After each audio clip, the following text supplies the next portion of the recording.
Leadership born या फिर built? Built ऐसे है कि कई बार आप में कई चीज़ों की काबिलियत होती नहीं है बट आप सीख लेते हैं, तो मैं इसको कहता हूँ ये ट्रांसफॉर्मेटिव कॉम्पिटेंसीज है। एआई जो है वो थ्रेट है या फिर अपॉर्चुनिटी है? अपॉर्चुनिटी है, बस उसका करेक्ट यूज करना हमें आना चाहिए। सक्सेस मनी से आएगी या इम्पैक्ट से आएगी? सक्सेस इम्पैक्ट से आएगी Girish ji. Success is a ongoing journey. एक चीज में आपको सक्सेस मिल गया, आप वहां रुकते नहीं है, आप आगे बढ़ते रहते हैं। हमारे देश में 90% स्मॉल बिजनेसेस पहले 5 साल में, इनिशियल 5 इयर्स में फेल हो जाते हैं। प्रॉब्लम कहाँ है? और यही स्मॉल बिजनेसेस हमारी देश की जीडीपी में 30% कंट्रीब्यूशन रखते हैं और एक्सपोर्ट में 45% की। इसी गैप को एनालाइज करने के लिए आज मेरे साथ है हितेश गुलाटी जी, जो ह्यूमन कैपिटल ट्रांसफॉर्मेशन कोच हैं, लीडरशिप कोच हैं और पिछले कुछ टाइम पे भारत के अलग अलग राज्यों में 10 से ज़्यादा राज्यों में 1000 से ज़्यादा ट्रेनिंग्स दे चुके हैं और 55,000 से ज़्यादा लीडर्स तैयार कर चुके हैं। Hitesh ji, welcome in today's podcast. Thank you so much, आपने टाइम दिया और ऐसे टॉपिक को डिस्कशन करने के लिए जो मुझे लगता है आज की डेट में एमएसएमईज और जो बिजनेस ओनर हैं उनके लिए बहुत ज़्यादा वैल्यूबल होने वाला है। बहुत बहुत शुक्रिया गिरीश सर, और बहुत अच्छा लगा। और कहते हैं ना, एक हल्की चीज़ से जब आप शुरुआत करते हो तो चीज़ बहुत अच्छी जाती है। मेरे को बड़ा अच्छा लग रहा है कि हम दो गंजे साथ में बैठे हैं और इस चीज़ पे हम लोग वार्तालाप करने वाले हैं और आगे। बहुत बढ़िया, बहुत बढ़िया। आज मुझे ना वो वाला कोट याद आ गया, कहते हैं ना, खूब जमेगा रंग जब बैठेंगे दो गंजे हम। तो टॉपिक भी बहुत ज़बरदस्त है। मैं भी उन्हीं एमएसएमईज में आता हूँ जो देश की जीडीपी में 30% कंट्रीब्यूट करते हैं और मुझे लगता है मेरी ऑडियंस भी इसी तरीके की है जो इस टॉपिक को बहुत मतलब लव करेंगे, हम डिस्कशन करेंगे इसमें। बिल्कुल। तो हितेश जी, पहला क्वेश्चन मेरा ये है कि आज बिजनेस कोच बहुत ज़्यादा निकल के आ गए और ट्रेनिंग्स, तो मतलब इतनी है रिक्वायरमेंट ट्रेनिंग की या मतलब कि ओवर हाइप्ड हो गया ट्रेनिंग फील्ड, कैसा है? सर, आप क्वेश्चन आपने बड़ा अच्छा ये पुट किया है, बिकॉज ऑब्वियसली हम कई बार सोचते हैं कि वाकई में ट्रेनिंग की रिक्वायरमेंट है कि नहीं है। और जो एक कल्चर हमारा शुरू से चला हुआ आ रहा है, मेट्रोपॉलिटन सिटीज़ में हम लोग इस चीज़ की अहमियत को समझ रहे हैं, राइट। कहीं ना कहीं वो बी ग्रेड सिटीज़ में भी हमारा आ रहा है, जैसे चंडीगढ़ भी हमारा बी ग्रेड सिटीज़ में आता है। और अभी ये कुछ और जो हमारी कैटेगरीज ऑफ सिटीज़ हैं उसमें जाने में टाइम लगेगा, बट इसकी अहमियत बहुत है सर।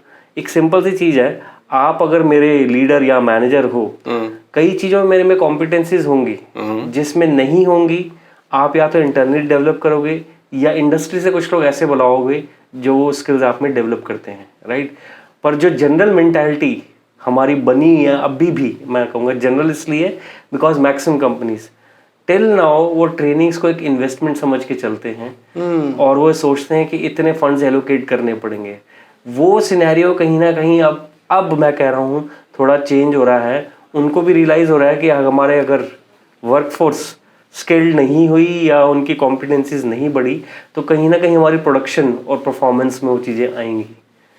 तो ये चीज़ें अब की डेट में मैं कहूँगा इवन गवर्नमेंट भी इस चीज़ को रियलाइज़ करने लगी है। गवर्नमेंट की भी काफ़ी ऐसी बॉडीज़ हैं जो इसके ऊपर काम कर रही है कि अपने स्टेट गवर्नमेंट के जो ऑफिसर्स हैं उनकी ट्रेनिंग किस तरह से करनी है।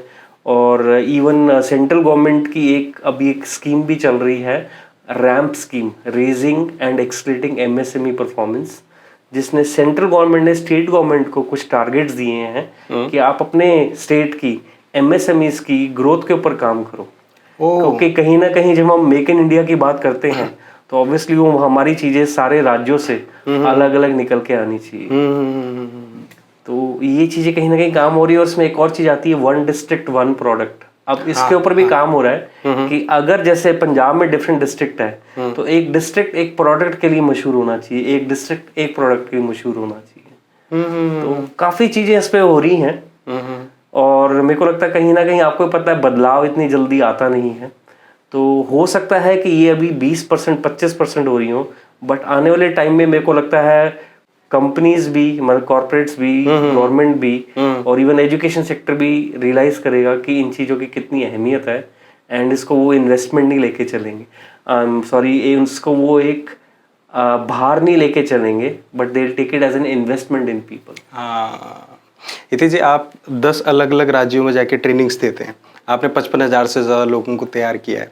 कभी ऐसा नहीं लगता है जो टिपिकल बिजनेसमैन है, जो मतलब बिजनेस फैमिली से आ रहे हैं, होता है ना अक्सर कि यार मतलब ताऊ टाइप लोग हैं, अंकल टाइप लोग हैं, कहते हैं यार ये नए लड़के मुझे ट्रेंड करेंगे, मेरे को इतना टाइम हो गया, तुम्हारी उम्र जितनी है उतना मेरे को बिजनेस में टाइम हो गया। तो ऐसा आता है कभी, रिजिट आती है ऐसी? ऐसी बहुत रेजिस्टेंस गिरीश जी आती है, और एक जनरल ह्यूमन नेचर होती है, गलत तो मैं हो ही नहीं सकता, अगर गलत होंगे तो गिरीश जी होंगे। और जब आपका एक्सपीरियंस हो जाता है, कई बार आप अंदर से चीजें खाली नहीं करते हो, आप कहते हो मेरे को बहुत एक्सपीरियंस है, मेरे को इस फील्ड का पता है, मैं इंडस्ट्री को इतने साल से चला रहा हूँ, तो मेरे को आप कोई नई चीज मत बताओ।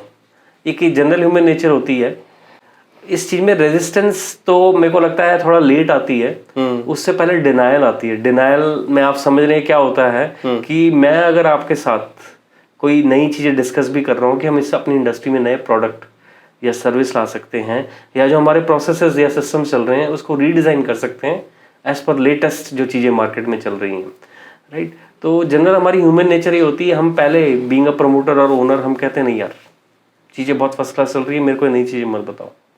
तो ये रेजिस्टेंस तो मैं आपको बता रहा हूँ बाद में आती है, पहले आती है डिनायल, क्योंकि मैं कंफर्ट जोन में चल रहा हूँ, और मैं अगर आप मेरे को उस चीज़ से बाहर निकालने की कोशिश करोगे, मैं इसलिए इस चीज़ को मतलब नहीं करूँगा, बिकॉज मैं एक सेफ फील कर रहा हूँ और इन कंट्रोल फील कर रहा हूँ, एक रेगुलर सिस्टम मेरा चल रहा है।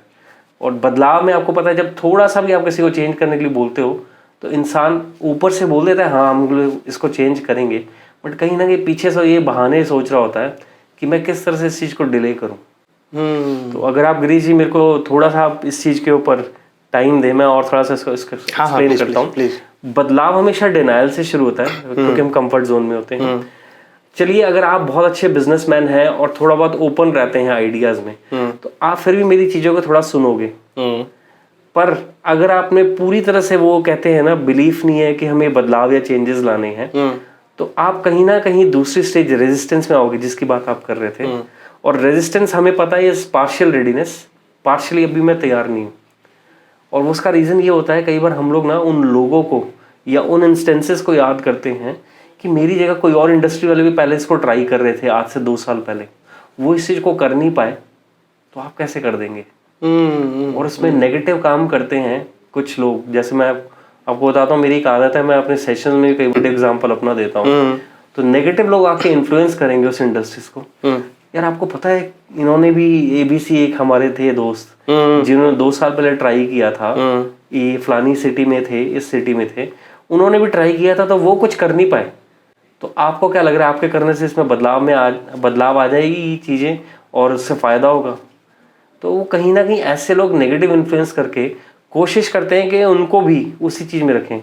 और जो लोग ऐसे करते हैं आपको पता है वो भी, और जो उनकी बातें सुनते हैं वो भी, वो ऐसे लोग होते हैं जो हमेशा कन्फ्यूजन की स्टेट में रहते हैं, जो जिंदगी में कुछ नया नहीं करना चाहते, जिसको हम कई बार कहते हैं फिक्स माइंडसेट कि भाई जैसे जिंदगी चल रही है फर्स्ट क्लास चल रही है, ठीक है, इसमें मेरे को मत बताओ कि ये चीज़ें चेंजेस करनी चाहिए और बदलाव करना चाहिए, राइट।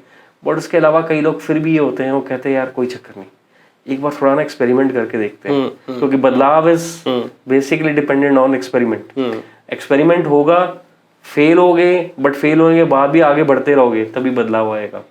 तो हम कहते हैं कि जब डिनायल से आप रेजिस्टेंस में आगे, थोड़ी बेटर स्टेज में आगे, रेजिस्टेंस से हम एक्सप्लोरेशन में जाते हैं, which is discovery and experimentation. अब जब भी बदलाव में डिस्कवरी और एक्सपेरिमेंटेशन वाला फेज आता है, ये सबसे टफ फेज होता है और उसको हम कहते हैं हैंगर स्टेज।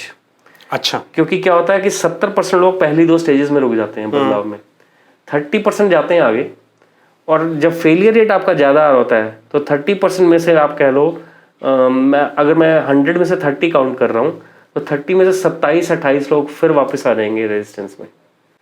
और जो लोग एक्सप्लोरेशन से रेजिस्टेंस में आते हैं वो लोग ज़िंदगी में रोते रहते हैं, क्योंकि क्या होता है, दिल था कि मैं इस बदलाव को लेकर आऊँगा, करूँगा चीज़ें, बट कहीं ना कहीं मैंने उस चीज़ को छोड़ दिया एक पॉइंट पे आके, क्योंकि हमारी एक इलास्टिसिटी की लिमिट होती है। उसके बाद हम ना चीज़ को कई बार जब परसिस्ट नहीं कर पाते तो हम कहते हैं छोड़ दो यार। और उसके बाद फिर हम लोग वापस आके जब हम रेजिस्टेंस में आते हैं तो जो नेगेटिव जो था, जो आपको इन्फ्लुएंस करके गया था, उससे जाके हाथ मिलाते हैं कि हितेश तू सही कह रहा था, बदलाव से कुछ नहीं होने वाला। क्योंकि इसकी भी ना एक साइकोलॉजी होती है। ये कोट है, आप कहीं जाके एक बार गूगल पे भी सर्च करना, your subconscious mind is a writer. दिल में आवाज आ रही होती है, एक सेकंड मौका मिल गया तो मैं बदलाव लेकर आऊँगा। Conscious mind act as a editor. Editor means मैंने जाके अपनी टीम को इसलिए बता दिया, मेरे को पता था चेंजेस नहीं आएंगे, कुछ नहीं होगा, बट फिर भी मैं एक बार एक्सपेरिमेंट करना चाहता था, राइट, क्योंकि किसी ने मेरे फूड फॉर थॉट दे दिया था मेरे को, राइट। तो अपनी ईगो सेटिस्फाई करने के लिए मैं अपनी टीम को बता रहा हूँ, मेरे को पता था कुछ नहीं होगा। भाई जब आपको पता था फिर आपने एक्सपेरिमेंट क्यों किया? तो इसका मतलब राइटर को, सबकॉन्शियस माइंड को पता है कि आप एक जगह पे छोड़ गए उस चीज़ को, और अगर आप छोड़ गए तो आप कन्फ्यूजन में रोते रहेंगे। अगर आपने उसको नहीं छोड़ा, क्योंकि कन्फ्यूजन या तो आपको तोड़ेगी या जोड़ेगी, तो अगर आपने उसको नहीं छोड़ा तो कहीं ना कहीं आप एक्सप्लोरेशन से कमिटमेंट में निकल जाएंगे, जिसमें आप बहुत ज़्यादा बैलेंस्ड टीम वर्क और कॉर्पोरेशन के साथ चलेंगे। तो जनरली हम जब भी इसकी बात करते हैं, जहाँ से आपने शुरुआत की थी कि 5 साल के अंदर, या जिसको मैं और कम कहता हूँ 2 या 3 साल के अंदर मैक्सिमम कंपनीज, अगर कोई नए स्टार्टअप्स भी हुए हैं वो बंद कर जाते हैं अपनी चीज़ों को। रीज़न बीइंग, अगर उनके पास अच्छे कह लो प्रोडक्ट्स और सर्विसेज भी हों बट सही माइंडसेट नहीं है, तो वो कभी भी चीज़ों को ठीक नहीं कर सकते। और ये मेजर रीज़न होता है कि अगर आप टेक्निकली भी अच्छे हो बट अगर आपका सही माइंडसेट नहीं है तो आप लॉन्गर रन में मार्केट में नहीं चल पाते। मेरा मेरा जो इंटरेस्ट बन रहा है वो MSME फेलियर्स पे ज़्यादा बन रहा है। आपने बताया कि अच्छे प्रोडक्ट और सर्विस होने के बाद भी वो फेल हो जाते हैं। इसमें ना और डीप जाएंगे हम लोग। तो क्या ऐसी प्रॉब्लम्स होती हैं, मतलब अगर हम कोर प्रॉब्लम्स बोलें या फिर ये बोलें कि मेजर प्रॉब्लम्स जो मैक्सिमम लोग करते हैं, गलतियां करते हैं, स्पेशली हम कहें माइक्रो, स्मॉल और मीडियम इंटरप्राइजेस जो देश में हमारी 30, एक तरफ तो वो 30% कंट्रीब्यूट भी कर रहे हैं, दूसरी तरफ फेल भी हो रहे हैं। बिल्कुल। तो मतलब मुझे ऐसा लगता है पर्सनली कि हाँ, स्टार्ट ज़्यादा हो रहे हैं तो फेल भी ज़्यादा हो रहे हैं, तो वो पता नहीं चलता होगा या फिर उसका रेशियो बैलेंस रहता है। लेकिन मेजरली जो है वो 90% जो है फर्स्ट इनिशियल 5 ईयर में हो रहा है। ये बहुत सारी क्या कहते हैं ऑडिट एजेंसीज ने डेटा पब्लिश किया है। तो आप इसी फील्ड में हैं, आप MSME ट्रेनिंग्स देते हैं, एक्सपर्ट हैं इसमें, तो मुझे वो फेलियर्स जानना है कि रीज़न फॉर फेलियर्स। राइट। तो बिल्कुल बहुत अच्छा आपने क्वेश्चन पूछा है। और बड़ी बड़ी इंडस्ट्रीज, मैं नाम नहीं लूंगा, जिनका 1000 करोड़ में भी टर्नओवर है, उससे ऊपर भी है, वो एक लेवल पे पहुंच के सिस्टम्स नहीं डेवलप करते अपने। अच्छा, सिस्टम्स और processes is the one major reason. वो कहते हैं जब आपके सिस्टम प्रोसेस नहीं हो रहे हैं तो वो पर्सन ड्रिवन कल्चर चलता है, कि जो प्रमोटर ने सोचा है बस वैसे वो चीजें चल रही हैं। और आपको पता है जब आप पर्सन ड्रिवन चलते हैं तो सिस्टम्स प्रोसेसेस जब नहीं होंगे तो बायसनेस भी आएगी ऑटोमेटिकली। जब वो पर्सन ड्रिवन होगा तो lot of responsibilities would be there on the promoter और the owner of the company. That is the second reason जिसकी वजह से वो बाहर नहीं निकल पाते। थर्ड, वो लोगों के ऊपर ट्रस्ट नहीं करते, इसी रीजन की वजह से वो चीजें डेलीगेट नहीं करते, एम्पावर नहीं करते लोगों को, राइट। तो कहीं ना कहीं इसी कारण, इन 3 चीजों के कारण वो लॉन्ग टर्म विजन के ऊपर काम ही नहीं कर पाते, क्योंकि वो छोटे छोटे डे टू डे वाले ऑपरेशन में घुसे रहते हैं। So that is the reason वो कई बार इस वजह से एक लेवल पे पहुंच के जहाँ डाइवर्सिफिकेशन करनी होती है, स्केल अप करना होता है, कई बार वो खुद हिंड्रेंस बन जाते हैं अपनी MSME की ग्रोथ के लिए। तो कहीं ना कहीं वो चीज़ थोड़ी उनको ज़्यादा लेकर आनी पड़ेगी। अच्छा, एक ना रिसेंटली एक एडवर्टाइजमेंट भी चल रही है, किसी CRM एप्लीकेशन की चलती है, तो उसमें इस तरीके से पिक्चराइज किया है कि ओनर आके पूछता है कि स्टॉक कितना है, बोलता है गुड्डू को पता होगा। हाँ। आज मटेरियल कितना सप्लाई हुआ, बोला गुड्डू को पता होगा। हाँ। आज ये कितना हुआ, तो बोला गुड्डू को पता होगा। तो वो मतलब वो तो CRM की ऐड कर रहे हैं। तो मुझे लगता है जो आप बोल रहे हैं ना कि पर्सन डिपेंडेंट जो चल रहे हैं, प्रोसेस डिपेंडेंट या सिस्टम डिपेंडेंट नहीं हुए, तो वो इसी का मेजर इश्यू है। आपने कहा कि वो सिस्टम ड्रिवन नहीं हो पाते, वो पर्सन मतलब खुद मतलब डेलीगेट नहीं करता सर्विसेज को, तो वो क्या है, मतलब वो क्यों नहीं लीडर बन पा रहा, वो खुद डूअर क्यों बन रहा है, वो लीडर क्यों नहीं बन पाता, वहां पे कहाँ प्रॉब्लम आती है? सर ये सबसे सिंपल, जैसे मैंने आपको बताया था जहाँ पे मैं रुका था, ट्रस्ट। सबसे पहले कोई भी टीम कोई अच्छा करेगी ना, वो ट्रस्ट के बेसिस पे करती है। आप सिंपल से लीजिए, मैं अगर आपकी टीम में आ गया, हमारी जनरल नेचर क्या होती है विश्वास के उसमें क्या होती है, अगर आप ओनर हैं तो आपकी नेचर क्या होगी विश्वास के उसमें, क्या मैं आपको विश्वास दूं या आप मेरे को विश्वास देंगे? क्या होती है? विन विन होनी चाहिए। नहीं, बट एक एम्प्लॉयर क्या सोचेगा, एम्प्लॉयर क्या सोचेगा, ओनर विश्वास कि मैं इसको देखता हूँ, क्या इसके ऊपर विश्वास करना चाहिए कि नहीं करना चाहिए, राइट। और कहीं ना कहीं आप इस चीज़ को थोड़ा सा अगर आप डेप्थ में सोचेंगे, हमारे ये कल्चर में भी ये चीज़ है अगर मैं ऑफिस कल्चर को छोड़ दूँ, पर्सनल लेवल पे भी हम कई बार ही कहते हैं तूने इसके ऊपर बड़ी जल्दी विश्वास कर लिया, तेरे को थोड़ा देखना चाहिए था, उसको परखना चाहिए था। बोलते नहीं कई बार, हमारे पेरेंट्स भी बोलते हैं। मेरे को लगता है कहीं ना कहीं ये चीज़ें चैलेंज करने वाली हैं, या कहीं ना कहीं इस चीज़ को कहते हैं अलग तरीके से हमें सोचना पड़ेगा। विश्वास कभी भी हम जब दूसरे के ऊपर हम कहते हैं ना कि मैं देखता हूँ गिरीश जी के ऊपर विश्वास कर सकता हूँ कि नहीं कर सकता हूँ, तो मेरे को कई चीज़ें बोलने की ज़रूरत नहीं है। मेरे आपको एक्सप्रेशन से, मेरे बोलने के तरीके से आपको ये अंदाज़ा लग जाएगा ये मेरे ऊपर शक करके चल रहा है, विश्वास करके चल रहा है। राइट। और वही चीज़ जब वाइब्स आपने मेरी पकड़ ली, वही वाइब्स आप मेरे को वापस देंगे। वही लॉ ऑफ अट्रैक्शन आ जाता है ना, जो चीज़ आप देते हो वही चीज़ उतनी ज़्यादा बढ़ के आपके पास आती है। तो कहीं ना कहीं मेरे को ऐसा लगता है कि बेशक वो बच्चा हो, बेशक वो एम्प्लॉई हो, सबसे पहले हमारा फर्ज बनता है कि हम उसको विश्वास देंगे, इवन दो हमें उसके बारे में कुछ फीडबैक भी पता हो, कुछ पता भी हो कि भी लोगों ने ऐसे ऐसे बोला है। मैं तो शुरू से इस फिलॉसफी पे चल रहा हूँ गिरीश जी, धोखा भी खाया है, बट मेरे को पता है ये धोखा खाना तो पार्ट ऑफ लाइफ है। पर कहीं ना कहीं ये चीज़ें इंप्रूव भी हुई हैं। अब भी मेरा ये होता है कि मैं सामने वाले को विश्वास दूंगा, सामने वाला देता कि नहीं देता ये उसकी अपनी चॉइस है। और धीरे धीरे कहीं विद टाइम इतना आप में वो कहते हैं ना विजडम आ जाता है कि आप समझ जाते हो कि मैं अगर इसको विश्वास कर भी रहा हूँ तो कहाँ का मेरे को धोखा दे सकता है। बट फिर भी मेरे को होता है वो विश्वास वाला लेवल नहीं कम होना चाहिए आपका, आपको अपने अपने हिसाब से चलना चाहिए। बट आपको बस ये पता होना चाहिए कि अगर किसी चीज को तोड़ेगा तो आपका कोई नुकसान ना हो, बस वो चीज आपको पता होनी चाहिए बस। तो सबसे पहले मैं कहता हूँ नींव हमारा हमेशा हमारी ट्रस्ट के ऊपर है, उसके ऊपर चलती है। इसी कारण क्या होता है, जब वो ट्रस्ट नहीं होता तो उसका जो काम होता है कंट्रोल, क्योंकि वो शक के साथ चल रहा है तो वो काम तो बाद में बताएगा। जब शक चल रहा है तो काम बताएगा ही नहीं, वो ये सोचेगा मैं सारी चीजें इसको क्यों दूं, हो सकता है प्रॉपरली कर नहीं पाएगा, मेरे रिजल्ट्स नहीं आएंगे, डिले होगी प्रोडक्शन। ठीक है, तो बेटर है कई चीजें मैं कर लूं 50% या कई चीजें इसको दे दूं, और 50% वो एकदम नहीं देगा। राइट। और इसी कारण कहीं ना कहीं लोगों में कन्फ्लिक्ट्स भी बढ़ते हैं, क्योंकि जब विश्वास नहीं होगा, कॉमन गोल नहीं होंगे तो कन्फ्लिक्ट्स भी बढ़ेंगे। राइट। तो ये कुछ रीजन है जिसकी वजह से जो ओनर है माइक्रो मैनेजमेंट में घुसा रहता है। जबकि मैं कहता हूँ इसको एक कहते हैं ना बिल्कुल निष्पक्ष उससे चलना चाहिए, और शुरुआत आपको ऐसे करनी चाहिए कि मेरे को तेरे ऊपर पूरा विश्वास है। ऑब्वियसली एज अ ओनर और एज अ मैनेजर और लीडर एक आंख रखेंगे हम लोग, क्योंकि हमें रिजल्ट चाहिए। तो हमने जो उनको टाइमलाइंस दी हैं वो हम नोट करते रहें और साथ साथ बताते रहें। अब सामने वाला जब आपको बहाने मारेगा तो तब भी आपको पता चलता रहेगा। तो मैं ये कहता हूँ हमेशा ये वाली जो चीज़ है ना, ये कहीं ना कहीं ओनर को अपने ऊपर काम करना पड़ेगा इसमें, क्योंकि जो चीज़ वो देगा वही चीज़ वापस वो काटेगा। हितेश सर, आपके आंसर से ना मेरा एक क्वेश्चन निकल के आया फिर से।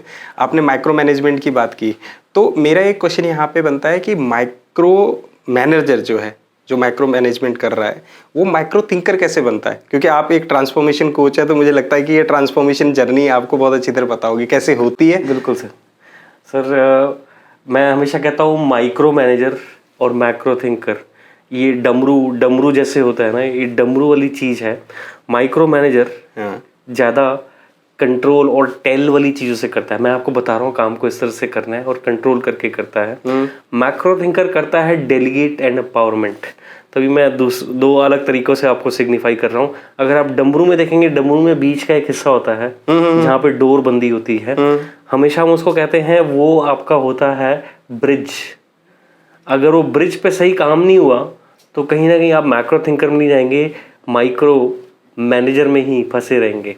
अब दोनों चीज़ें ज़रूरी हैं, हम ये नहीं कह सकते कि माइक्रो मैनेजर बनना ठीक नहीं है या सीधा मैक्रो थिंकर आप बन जाएंगे, वो पॉसिबल नहीं है। मैं आपको इंस्टेंसेस बताता हूँ। माइक्रो मैनेजमेंट की हमें तब ज़रूरत है जब हमें लगता है कि हमारी टीम इतनी ज़्यादा स्किल्ड नहीं है। जब हमारी टीम इतनी ज़्यादा स्किल्ड नहीं होगी, उस टाइम में एक मैनेजर को मैक्सिमम चीज़ें अपनी टीम को बतानी पड़ेंगी। कई केसेस में उनको एग्जीक्यूशन में भी उनके साथ आना पड़ेगा। धीरे धीरे जैसे जैसे टीम स्किल्ड होती जाएगी और उनको आपकी लैंग्वेज समझ आनी शुरू हो जाएगी, दैट मीन्स कि उनको पता है कि मेरे ऑर्गेनाइजेशन के क्या ऑब्जेक्टिव्स हैं और गिरीश जी मेरे से क्या चीज़ें चाहते हैं, कितने टाइम में चाहते हैं, तो धीरे धीरे वो जो कंट्रोल वाली चीज़ है, वो कंट्रोल वाली चीज़ आप धीरे धीरे छोड़ना शुरू कर सकते हैं। और कहीं ना कहीं जो डमरू का मैं बीच वाला हिस्सा बोल रहा था, उसको हम कहते हैं फैसिलिटेटर मोड। फैसिलिटेटर अब फैसिलिटेटर की खासियत होती है वो हमेशा एक अप्रोच अपनाता है ask versus tell. To give you an example, as a manager आप कई बार बोलते हैं कि हितेश काम ऐसे होगा और ऐसे करना है आपने, जिसमें आप टेल वाली चीज कर रहे हैं। जब आपको लगता है कि मेरे में वो काबिलियत बढ़ती जा रही है, मैं आपकी लैंग्वेज समझना शुरू हो गया हूँ और कहीं ना कहीं रिजल्ट्स देना शुरू हो गया हूँ एज पर टाइमलाइंस, आप धीरे धीरे मेरे को उस स्टेज पे लेकर आओगे, क्या हितेश काम इस तरह से ही होगा या आपको लगता है और कोई तरीका है? तो आप आस्क वाली चीज में आ गए, क्योंकि आपको पता है कि हितेश के अब इनपुट्स बहुत मेरे लिए मैटर करते हैं, वो स्किल्ड हो गया, हो सकता है वो कुछ नई चीज मेरे को बता दे। तो फैसिलिटेटर मैं कहता हूँ जो डमरू के बीच वाला हिस्सा है वो होता है आस्क वर्सेस टेल। जैसे जैसे आपकी टीम कॉम्पिटेंट होती जा रही है, आप उस जोन में आइए जहाँ फैसिलिटेशन मोड में आ गए हैं। जब आप फैसिलिटेशन मोड में आ रहेंगे तो कहीं ना कहीं आपको ऐसा लगेगा कि अब वो स्टेज आ गई है जहाँ मैं इनको टास्क डेलीगेट कर सकता हूँ और इनको कहते हैं ना ऑटोनॉमी दे सकता हूँ, एम्पावर कर सकता हूँ कि you take decisions on major of the things, 70-80% of the projects, 20 projects where you think still you are finding some difficulty, I'll interfere there. So this is how you'll go into a macro thinker zone. So we always say कि जो micro manager होता है वो ज़्यादा चलता है process oriented तरीके से, लोगों को कंट्रोल करके, वेरस जो मैक्रो थिंकर होगा, जब आप लीडरशिप लेवल पे जाते रहते हैं, आप ज़्यादातर लोगों की डेवलपमेंट के ऊपर काम करते हैं और प्रोसेस को थोड़ा इसलिए छोड़ देते हैं क्योंकि आपको पता है कि आपके लोग भी अब प्रोसेस को समझना शुरू हो गए हैं और वो अकॉर्डिंगली चीज़ों को एग्जीक्यूट करेंगे। तो एक जो मैक्रो थिंकर या लीडर होगा वो हमेशा पीपल डेवलपमेंट के ऊपर काम करेगा और जो माइक्रो थिंकर जो होगा वो ज़्यादा प्रोसेस ओरिएंटेड या प्रोसेस फोकस ज़्यादा चलेगा। Very nice. तो मुझे ये समझ में आया कि इनिशियल स्टेज पे आप माइक्रो थिंकर नहीं बन सकते, आपको माइक्रो मैनेजर बनना पड़ेगा, है ना? स्पेशली एमएसएमईज के केस में अगर मैं बोलूँ, अगर आप लार्ज ऑर्गेनाइजेशन है तो डे वन से माइक्रो थिंकर बन सकते हैं, because you are having actually it all depends on your workforce. जो आपकी वर्कफोर्स आ रही है वो कितनी स्किल्ड है और कितनी कॉम्पिटेंट है डिसीजन लेने में, तो ये उसके ऊपर डिपेंड करता है। Very nice. तो मुझे एक चीज़ और समझनी है आपसे, जनरली होता है, I am also attending many trainings because I am also come under this umbrella called MSME.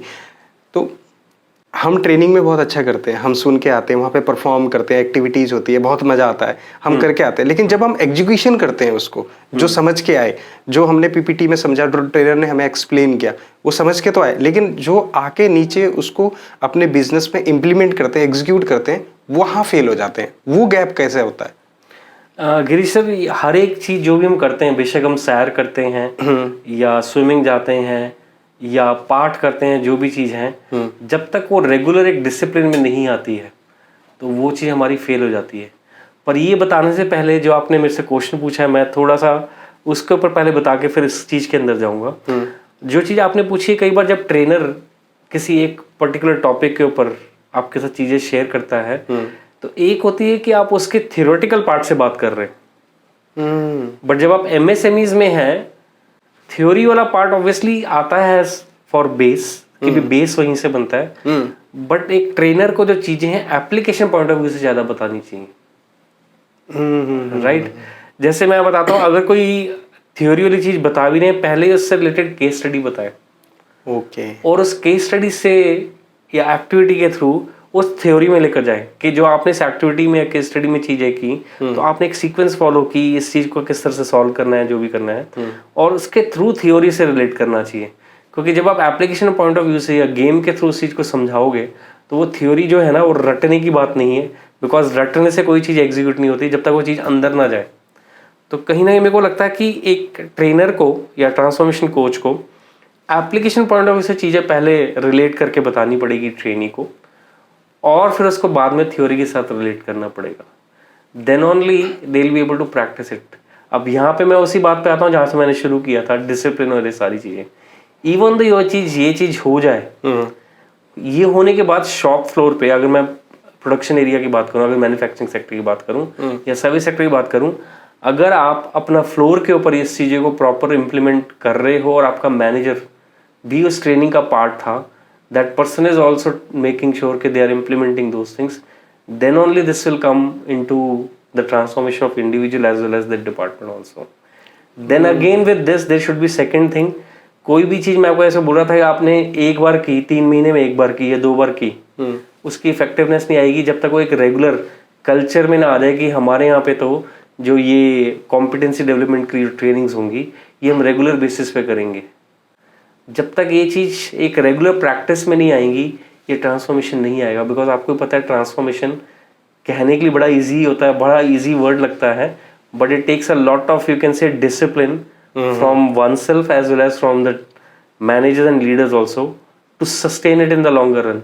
कोई भी चीज़ शुरू करनी ईजी है बट उसको एग्जीक्यूट करने के बाद सस्टेन करना सबसे ज़्यादा दिक्कत वाली काम होती है। और वही होता है कि कई बार हम चीज़ को 25% करके छोड़ देते हैं और बाहर निकल जाते हैं। तो वो चीज़ कहीं ना कहीं एक ट्रेनी के अलावा मैनेजर और लीडर की भी रिस्पॉन्सिबिलिटी हो जाएगी कि वो कल्चर ही ऐसा बनाए कि जो चीज़ वहाँ पे की है उसको प्रैक्टिकली ऑन फ्लोर कैसे लेकर आना है। और उसी तरह के ट्रेनर्स या ट्रांसफॉर्मेशन कोचेस को एंगेज करें जो उसको application of point of view से बताएं, जिससे ईजिली टीम भी उसको एग्जीक्यूट कर पाए फ्लोर पर। Very nice. हितेश सर, मेरे ख्याल से ये मैं अपना क्वेश्चन पर्सनली आपसे पूछ रहा हूँ कि what is unique in Hitesh Gulati. मतलब अगर मैं पूछूं as a transformation coach, because आपने एक्सप्लेन बड़ा अच्छा किया मुझे, तो मैं पूछना चाहता हूँ कि व्हाट इज यूनिक। अगर यूएसपी में पूछूं हितेश गुलाटी की तो क्या होगी एज ए ट्रांसफॉर्मेशन कोच। तो मैं एक बड़े सीरियस और बड़े हल्के मूड में आपको बताऊंगा। आपने शुरुआत की थी जीडीपी से, और आप मानेंगे नहीं मैं उस चीज को बड़ा दबा के बैठा हुआ था। मैं एक बहुत बड़ा जीडीपी जीडीपी। अब जीडीपी जब हम जनरली बात करते हैं ग्रॉस डोमेस्टिक प्रोडक्ट होता है, पर मैं अपनी ट्रेनिंग से कहता हूँ कि I am a very big GDP. इसमें हिंदी और इंग्लिश का वर्ड मिक्स्ड है। इसका फुल फॉर्म है गलती दा पुतला।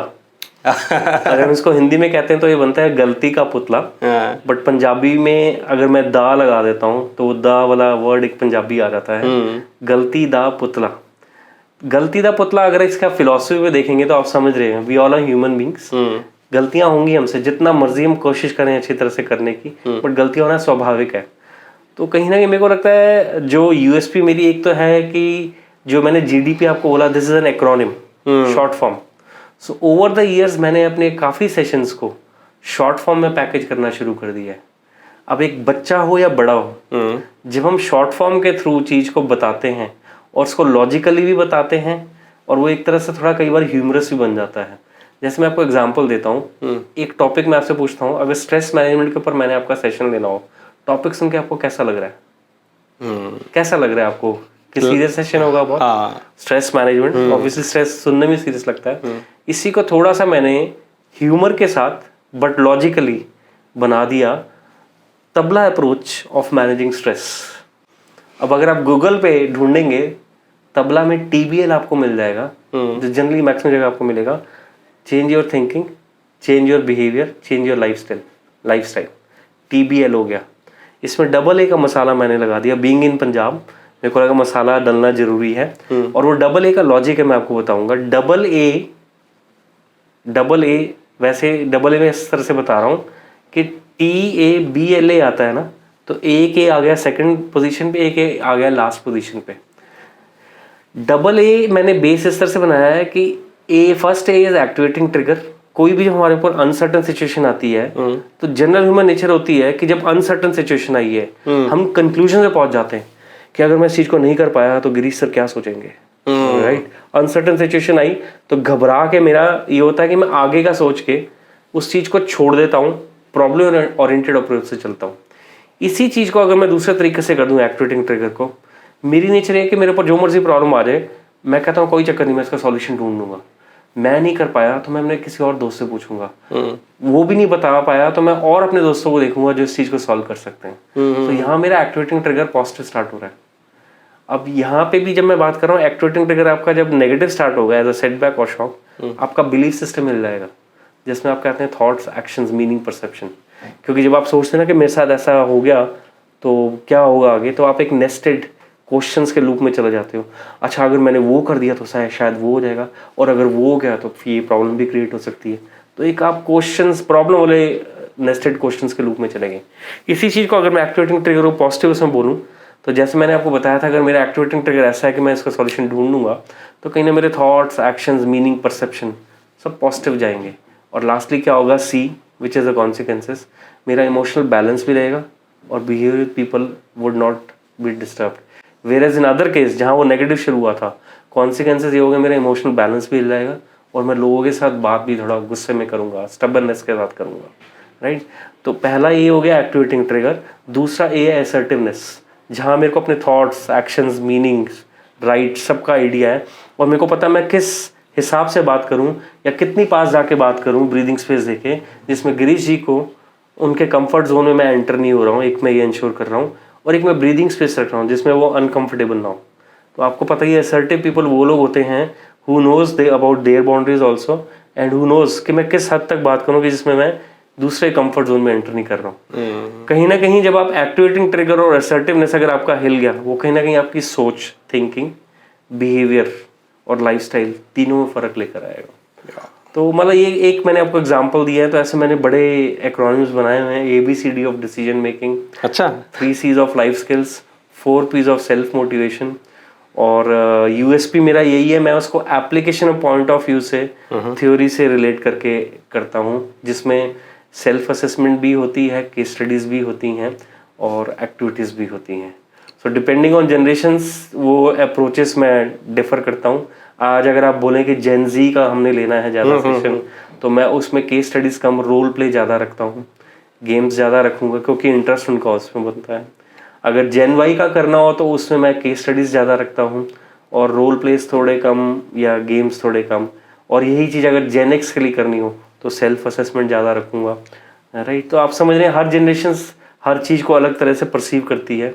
यही मैं अगर जेन एक्स के लिए ज़्यादा गेम्स रख दूँ तो वो कई बार ये बोलते हैं सेशन बेकार है, प्रैक्टिकली तो कुछ इसने बताया है। तो आप समझ रहे हैं वो कहते हैं ना कि भाई डॉक्टर जैसे पल्स देखकर आपको आपकी दवाई देता है, तो एज ए ट्रेनर मैं भी वही काम करता हूँ। Very nice. पल्स देखकर ट्रेनिंग करो, और कई बार जो मैं सोच के भी गया होता हूँ, मैं एंड मोमेंट पे जैसी ऑडियंस आई होती है उसके हिसाब से सोच के कई बार उसमें भी चेंजेस ले आता हूँ सेशन में। Very nice, very nice. Generally जैसे आपने जेन जी और जेन एक्स इनकी बात की ना, मैंने देखा है जैसे MSMEs को हम ट्रेनिंग देते हैं और आप इंस्टीट्यूशन में भी ट्रेनिंग देते हैं, तो दोनों बहुत डिफरेंट है, ऑडियंस बहुत डिफरेंट है। अगर हम एक कॉमन चीज़ दोनों में बात करें तो वो होता है कि ड्यूरिंग द ट्रेनिंग सेशन कि कई बार जैसे आपने कहा कि इंटरेस्ट पैदा नहीं हुआ, उनका इंटरेस्ट नहीं बना। उनका जो MSME है वो पैसा लगा के आए हैं, उन्हें पता है कि यार मैं तो पैसा लगा के आया हूँ, मुझे कुछ ना कुछ सीख के जाना है। अब वो पीछे अलग बात है कि उसको कितना इंप्लीमेंट करते हैं, बट जेन जी बहुत ज़्यादा इंटरेस्ट नहीं लेता है। तो आप वो कनेक्ट कैसे बनाते हैं उनके बीच में, ऑडियंस के बीच में ड्यूरिंग द ट्रेनिंग सेशन?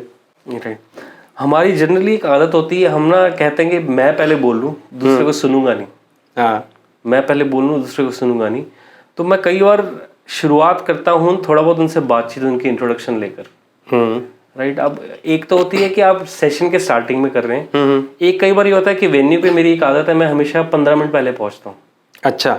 एक इनफॉर्मल बातचीत आपकी शुरू हो जाती है। जब आपकी इनफॉर्मल बातचीत शुरू हो जाती है तो आपको थोड़ा पल्स मिलनी शुरू हो जाती है कि यहाँ पे जो MSMEs आए हैं या स्टूडेंट्स आए हैं वो किस टाइप की नेचर से आए हैं। तो फिर पल्स के हिसाब से क्या होता है, जब आप शुरू करते हैं तो थोड़ा ईजी हो जाता है उनके साथ कनेक्ट करना। तो एक जो मैंने फिलॉसफी हमेशा शुरू से अपनाई है कि पहले मैं सामने वाले को थोड़ा ज़्यादा सुनता हूँ, फिर मैं अपना बोलना शुरू करता हूँ, राइट। और इसको अगर मैं आपको बताऊं, मैंने एक 3 C's फिलॉसफी इसमें बनाई हुई है। अच्छा। MSME हो, स्टूडेंट्स हो, फैकल्टीज़ हो या कॉर्पोरेट सेक्टर के लोग हों, तो मैं हमेशा ये कहता हूँ कि कंटेंट जो है ना, कंटेंट तो सेकेंडरी है, उसको पहले पीछे रखो। सबसे पहले जाके लोगों के साथ कनेक्ट बनाओ, जहाँ उनको आपके साथ, आपको उनके साथ मजा आए। तो अगर तो मैं इस सोच से जा रहा हूँ मैं लीडरशिप ट्रांसफॉर्मेशन कोच हूँ और मैं ह्यूमन कैपिटल ट्रांसफॉर्मेशन कोच हूँ, मेरा इतना एक्सपीरियंस हो गया है, मैं कुछ चीजें आपको थोड़ा इशारों से बता रहा हूँ जो मेरे को लगता है आई एम वेरी श्योर आपको समझ आएगा कि मेरा इतना एक्सपीरियंस हो गया, मैं आपको बताऊंगा कि ऐसे बदलाव लेकर आना है। अगर मैं इस बॉडी लैंग्वेज के साथ और इस टोन और ट्यूनिंग के साथ आपको कन्वे कर रहा हूँ तो कहीं ना कहीं मैं ऊपर से नीचे बात कर रहा हूँ। और इसी को मैं अगर दूसरे तरीके से कन्वे करूं कि चलिए मैं आज इस एक्सपीरियंस से आ रहा हूं और आप इस एक्सपीरियंस से आ रहे हैं, तो कुछ चीज़ें मैं आपके साथ शेयर करूंगा और कुछ चीज़ें आप अपने एक्सपीरियंस से शेयर करना, and will try to find out the best solution for जिस चीज़ के ऊपर हम बात करने वाले हैं आगे। तो कहीं ना कहीं मैं उनके लेवल पे आके बात करूँ, और आपको पता है जब हम एक लेवल पे आके बात करते हैं तो हमेशा हम साथ हाथ मिलाकर चलते हैं। हम ऐसे नहीं चलते कि मैं आपको बताऊंगा मैं बहुत ज्ञानी हूँ, ऐसा कुछ नहीं है, ज्ञानी आप भी हैं इस चीज़ में। हाँ, ये हो सकता है कि कुछ चीज़ें मैं आपको जब बताऊंगा हो सकता है आपको ना पता हो, और कुछ चीज़ें आप जो मेरे को ऐसे बताएं मेरे को ना पता हो, जब हम इस लेवल पे बात करते हैं तो कनेक्शन बड़ी इजीली हो जाता है। फिर जो चीज़ें आप सोच कर आए हैं अपने सेशन में आपने डिलीवर करनी है इन टर्म्स ऑफ एप्लीकेशन या कुछ थ्योरीज जो से रिलेट करके कर रहे हैं, वो डिस्कशन जब हम लोग शुरू करते हैं, एक तो होता है कि मैं आपको बताता जा रहा हूँ मोनोलॉग, एक होता है डायलॉग कि चलो मैं बताता हूँ आप भी इसमें अपने इनपुट्स दीजिए, विचार दीजिए, व्यूज दीजिए। जब वो डायलॉग हो जाएगा तो कनेक्ट के बाद कोलैबोरेट हो जाएगा, और जब कनेक्ट के बाद कोलैबोरेट हो गया तो एंड रिजल्ट होगी सेलिब्रेट। Connect, collaborate, celebrate. तो मैं हमेशा इसी फिलॉसफी पे, बेशक वो आप कह लीजिए ट्रेनिंग्स हो या जैसे एचआर एडवाइजरी भी जो हम करते हैं तो गैप एनालिसिस सबसे पहले करते हैं। तो सबसे पहले हम कनेक्ट करते हैं जो डिपार्टमेंट हेड्स हो गए, एचआर हो गए, उनसे हम करंट प्रोसेस को समझते हैं। और जब कोलैबोरेट की बात आती है, we never work on designing solutions and transferring it to people, we believe in co designing solutions, जिसमें हम उनके इनपुट्स भी लेते हैं और अपने हिसाब से भी कंपनी की मतलब उस इंडस्ट्री की बेस्ट प्रैक्टिस को इंट्रोड्यूस करते हैं, को डिज़ाइन करते हैं। तो जब को डिज़ाइन होगा तो सेलिब्रेशन इसलिए होती है because both the parties are involved and the end result would be acceptance of those things, और इम्प्लीमेंट करना थोड़ा ईजी हो जाता है, तो थोड़ा सेलिब्रेशन के मोड में वो चीज़ चली जाती है। Very nice. हितेश सर, अभी आपने एक वर्ड यूज किया एचआर एडवाइजरी। हाँ जी। तो मैंने आपके लिंक्डइन प्रोफाइल में भी देखा you are into HR advisory also, तो वहाँ पे ट्रांसफॉर्मेशन कोच का क्या रोल रहता है? राइट। इसकी जब गिरीश जी हम बात करते हैं, जब भी हम एचआर एडवाइजरी करने जाते हैं जिसमें कि हम लोग कंपनी की एचआर पॉलिसीज और प्रोसेसेस को स्ट्रीमलाइन करते हैं, तो एक तो होता है बिल्कुल जो नया स्टार्टअप है उनके लिए तो बिल्कुल नए तरीके से बनाना होता है। बट जनरली जब भी हमने ये इंटरवेंशंस की हैं तो इसमें हमने उन कंपनीज के लिए की हैं जिनके ऑलरेडी एस्टैब्लिश्ड एचआर प्रोसेस और पॉलिसीज होते हैं, बट उनको हम रीडिज़ाइन करते हैं कई बार इंडस्ट्री बेस्ट प्रैक्टिस के हिसाब से, जो करंट अभी जो चीज़ें चल रही होती हैं उसके हिसाब से। तो इसको अगर मैं स्टेप वाइज आपको बताऊं एचआर एडवाइजरी में हमारा क्या रोल होता है ट्रांसफॉर्मेशन में, ये शुरुआत सबसे पहले होती है डिस्कवरी और गैप एनालिसिस से। उस कंपनी की अभी करंट एचआर प्रोसेस और पॉलिसी क्या है, ठीक है, उससे हमें पता चलता है कि उनका करंट स्टेट क्या है।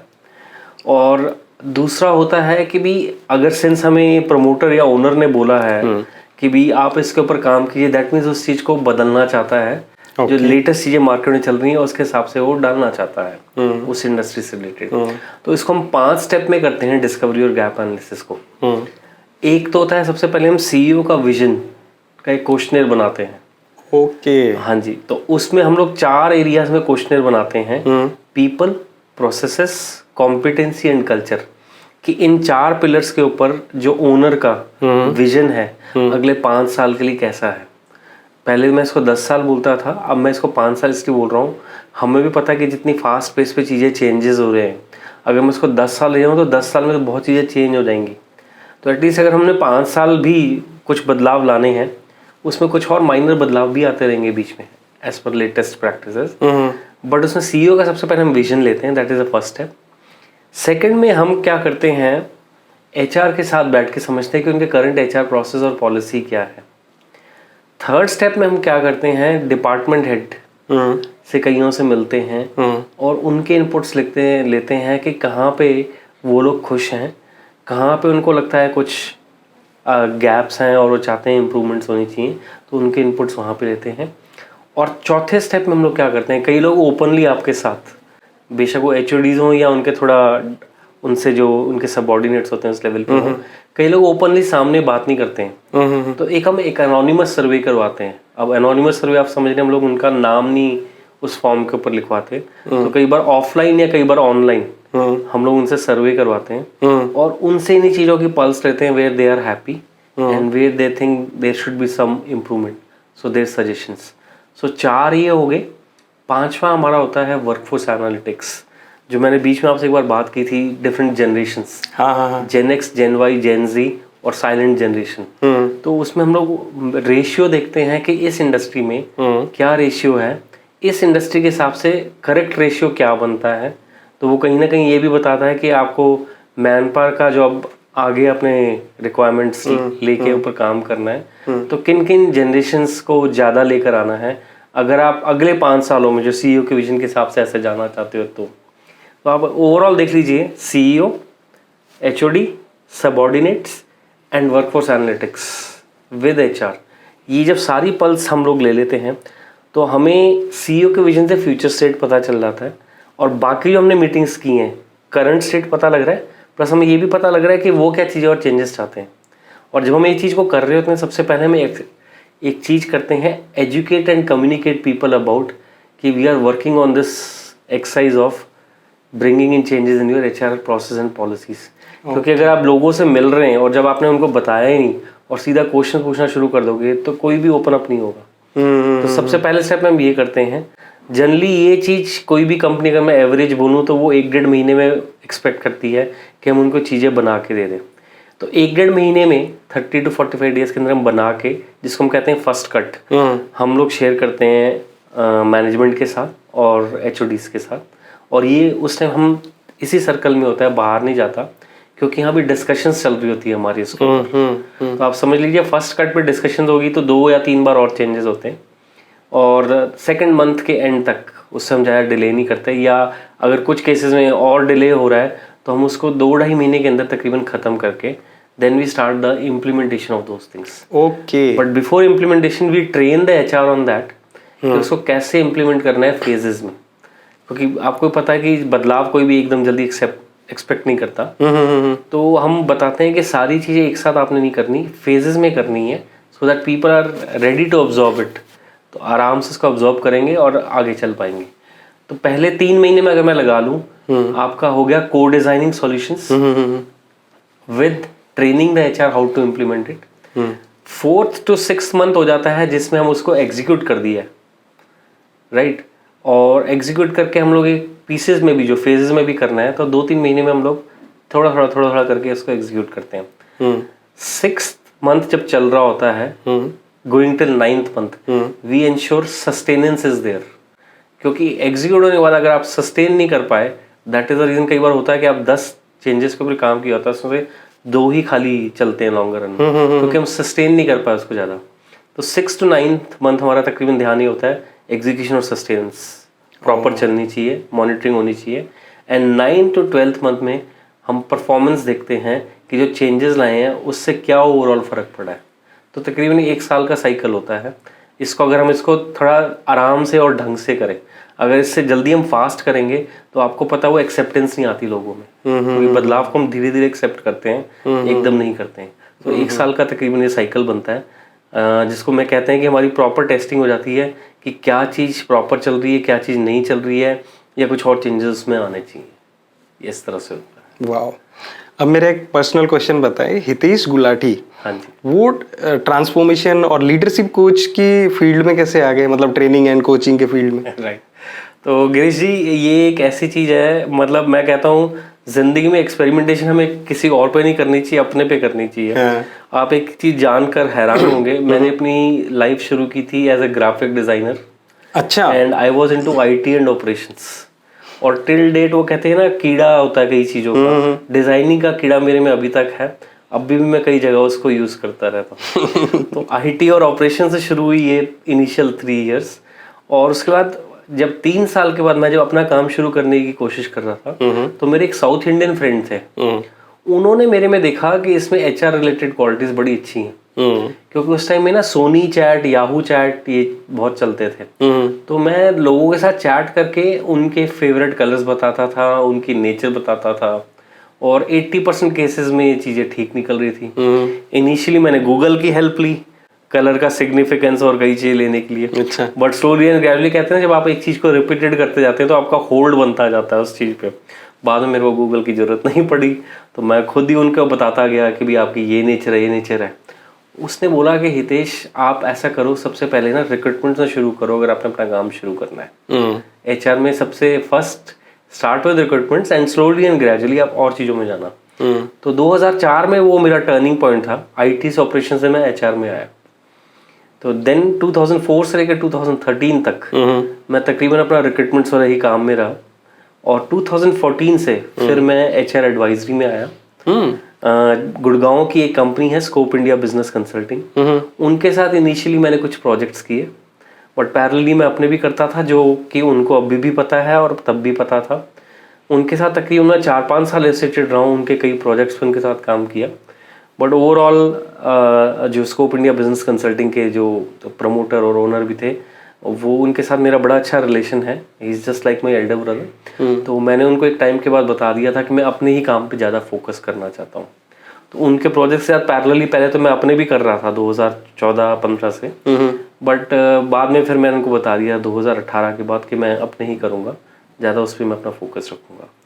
और 2018 से ही HR एडवाइजरी तो मेरा था ही, बट कहीं ना कहीं मेरा ट्रेनिंग से बहुत ज़्यादा इंटरेस्ट था। और मेरे एक दोस्त हैं जिन्होंने मेरे को बोला था कि आप ओशो को सुनना शुरू कीजिए, ओशो के विचारों को।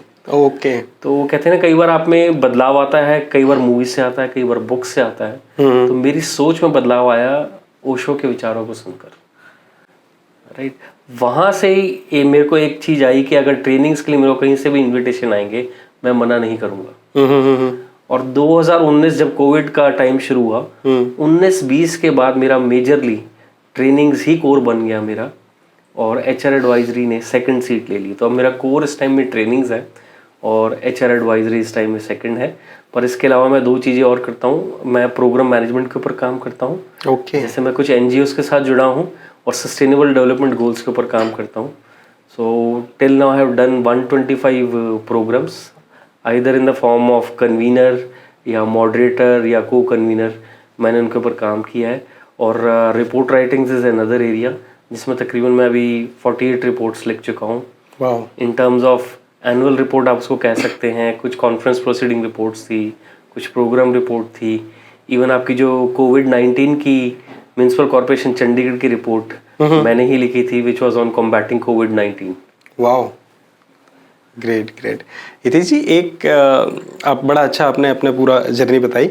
मेरा एक क्वेश्चन यहाँ पे और आ गया, AI कहाँ चेंज करेगा इन चीज़ों को? AI का इम्पैक्ट कहाँ आने वाला है? डू यू फील कि आपको लगता है कि AI will replace this coaching and consulting businesses? लगता है आपको, या फिर आपको लगता है कि नहीं, ये बिल्कुल ही अलग है, AI का इसमें कोई रोल नहीं होने वाला? AI का रोल है। देखिए, जब हम कोचिंग बिजनेस की बात करते हैं, ultimately we are transferring the content, even if it is in terms of application also. But content को किस तरह से ट्रांसफर करना है, वो आर्ट तो ट्रेनर का या कोच का ही होगा। पर उस कंटेंट को कैसे कस्टमाइज करना है, AI plays a very major role in that. पहले हम कंटेंट खुद बनाते थे, स्ट्रक्चर खुद बनाते थे, स्टोरी खुद बनाते थे। AI से वो चीजें थोड़ी इजी हो गई हैं। अगर आपको सही प्रॉम्प्ट पता है तो कहीं ना कहीं आप AI की हेल्प से उस चीज को जल्दी बना लोगे और ज्यादा इंटरेस्टिंग बना लोगे।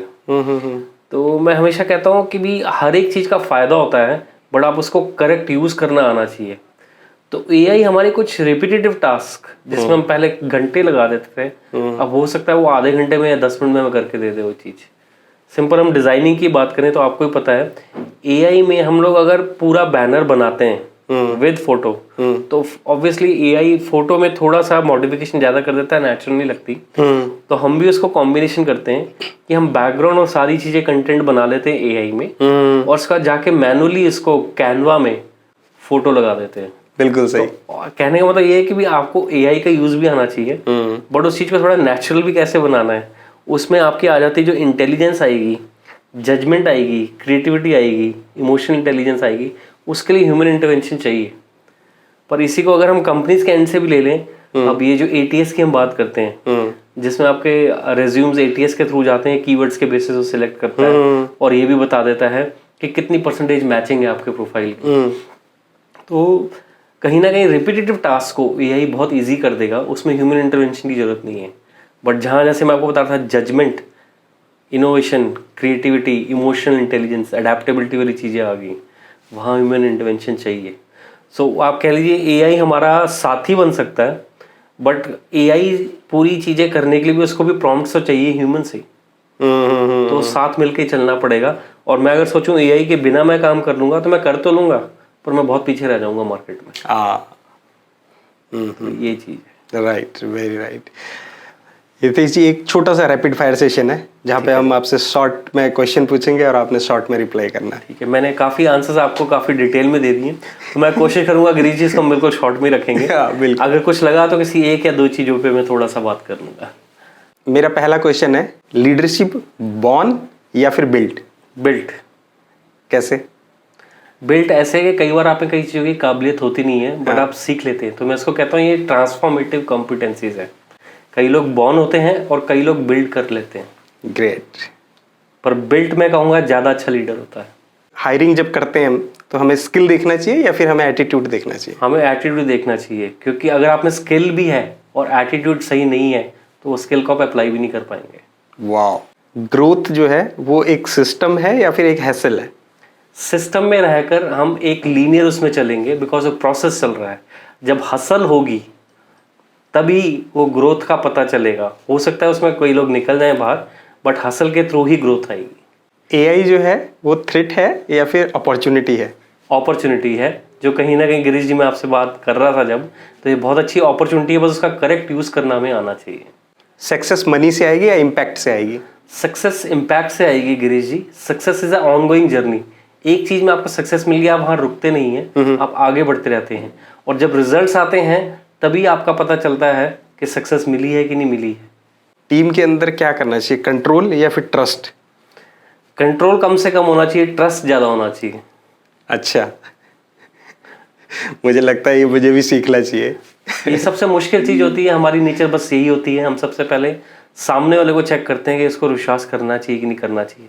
तो जब मैं आपको शक दे रहा हूँ, आप मेरे को शक ही देंगे वापस। फेलियर क्या है, एंड है या फिर लर्निंग है? फेलियर लर्निंग है।